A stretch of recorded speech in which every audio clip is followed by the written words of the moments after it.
people invest their time to learn all the material, make sure they retain it, and that wasn't my goal. My goal is to pass. Welcome back, and today we are discussing college. So if you're here, maybe you're still deciding where to go after the summer ends, maybe you're looking ahead to the future to see where to apply, what to look for, tips and tricks, or maybe you already decided on your college and you're just looking for, did I make the right decision? So my history with college is I did go to Oregon State University, which is located in Corvallis, Oregon. That's about 2 hours down from Portland. I went there for 2 years in person, and then I finished my third year online. So I did it in 3 years. I did start out in biology, and then I switched to psychology and business major. It's a school known for engineering. It's a college town in the Pac-12, and it's literally a retirement town in college. So if you are looking at a school that is a college town, my examples will be very similar to your situation. So first you want to look up the location. So when I looked for schools, I just wanted to get off the island. I didn't really look up the schools. I just applied and I picked, and I was like, anything that looks fun and cool that's not here, I'm going for, which I should have done. So first, Google the location, use Google Maps, type in your university, zoom in, and scroll around to look for what's around you. So if you like to go to Target for fun, the malls on the weekend, you're going to be living in a dorm, you want to eat more groceries versus dorm food, look for something with a grocery store nearby. And most likely, if you are going away for college, away from home, you might not have a car, so also keep that in mind if you are going to be walking on your feet to these places. So for me, I like the grocery store. So the grocery store is like a 10-minute walk from my dorm. If I want to go to the grocery store, maybe not carry the groceries back home, but small trips to the grocery store. If you like going to the mall, look for that. Just things that don't make you feel like you're just stuck there for school, if you're that type of person. For me, I was. I like to go to places on the weekend. I didn't want to be trapped on just campus. So if you want places nearby that make you feel like you're stepping away from campus from the weekend, look for that. Also, to do with location, I would look for the airports nearby. So if you are flying into your school, keep in mind the travel time. Keep in mind the travel time for your drive. So if you're driving 8 hours to school, or if your flight is 5 hours and the airport happens to be 2 hours away, for me, then you have to factor that in. What are the prices to travel to school? So for me, around winter time, since only 2 airlines basically fly from Hawaii to Oregon directly, I basically had $1,000 to budget out every time I wanted to fly home. The second thing you want to do when you're looking for a school is also look up, what is the school known for? So if your school is known for engineering, biology, chemistry, business, what is your degree? Maybe that matters to you, that you want to go to a school that's known for your degree so that you get the best out of your education and what you're paying for.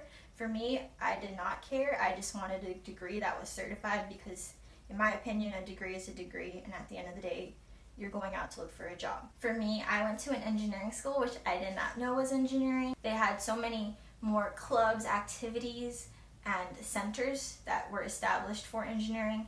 Not saying that they don't have different spaces for the other degrees, but engineering just looked like it was made for engineering. All the structures around the school were fancy little things made by engineering students. The engineering building had whiteboards, it had a computer lab, it had more clubs and tutoring and things and services available for engineering students. Thirdly, what are you interested in getting out of your college experience? So what clubs are you looking to join? Are you looking to join intramural sports? Do you go to the gym frequently? Do you like to go to football games, basketball games, all that sorts of stuff? So as a Pac-12 school for Oregon State, they had so many basketball games, football games, volleyball games, and they were pretty well-rounded. Sometimes not the best in all the sports, but it was still an event that you could go to. And then intramural sports was such a big thing, so if you are coming out of high school as an athlete and you don't want to give up your sport just yet, that might be something for you to look in at the school that you are trying to go to or looking to go to. Clubs, do you want to build your resume to go to medical school in the future? Do you want something fun to meet more friends and create social networks? Look up the different clubs online. A big thing on college campuses are fraternities and sororities. So if that has always been your dream to join a sorority and be a part of that sisterhood, then look up the different sororities that that school may offer. You can also look up their Instagram, see what kind of events they do, which ones you might be interested in joining when you do get to the school. Some schools do have 2 or 3 sororities, others can have well over 10 to 20 sororities in their campus. So if that's something you're interested in and you're interested in joining a specific sorority or fraternity, make sure you look that up. And lastly, the question we're all here for. So how did I graduate in 3 years? Basically, I started school when I was 17. I wasn't 18 yet. So in Hawaii at the time I did start school, I'm late born, but Hawaii didn't have the law where you couldn't start if you were late born past that certain date. So I started below the age that the other kids were. So when I did go to college, I was only 17, and in 3 years I was only 20.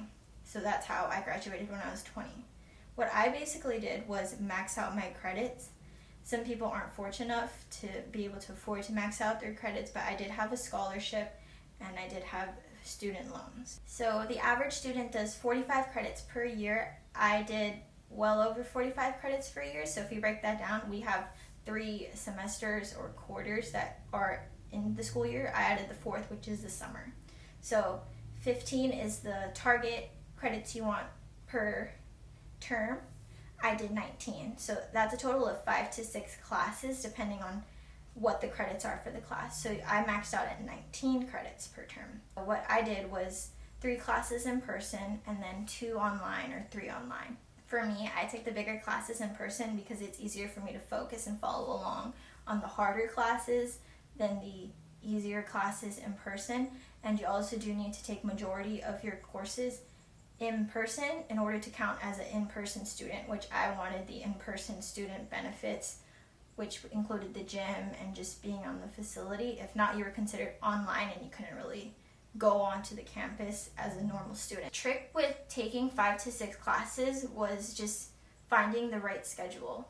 So for me, online classes had Wednesday as the due date for discussion, Sunday as the discussion replies, Fridays as your tests were due. And that was just how I did it. I didn't have a secret sauce, I didn't do anything special, I just made sure I got it done. Online classes are like the electives that I didn't really care for, so I took like a Disney class, art history, philosophy. I didn't really care to dive deep and learn the concepts. I skimmed the class, passed it, and did what I had to do to get it done. Some people invest their time to learn all the material, make sure they retain it, and that wasn't my goal. My goal is to pass.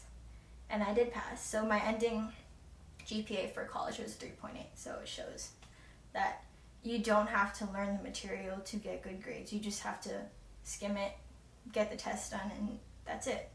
A commonly asked question I do get is, would I do it again and would I graduate at 20? For me personally, at the time that I did make the decision to come home, finish school online, and just cut my college campus career short, was right for me. I personally wanted to do bodybuilding, I wanted to do pageants, I wanted a full-time job so that I could be building my bank account. I was seeing all these other people do cool things and I was like, staying in this college town isn't for me.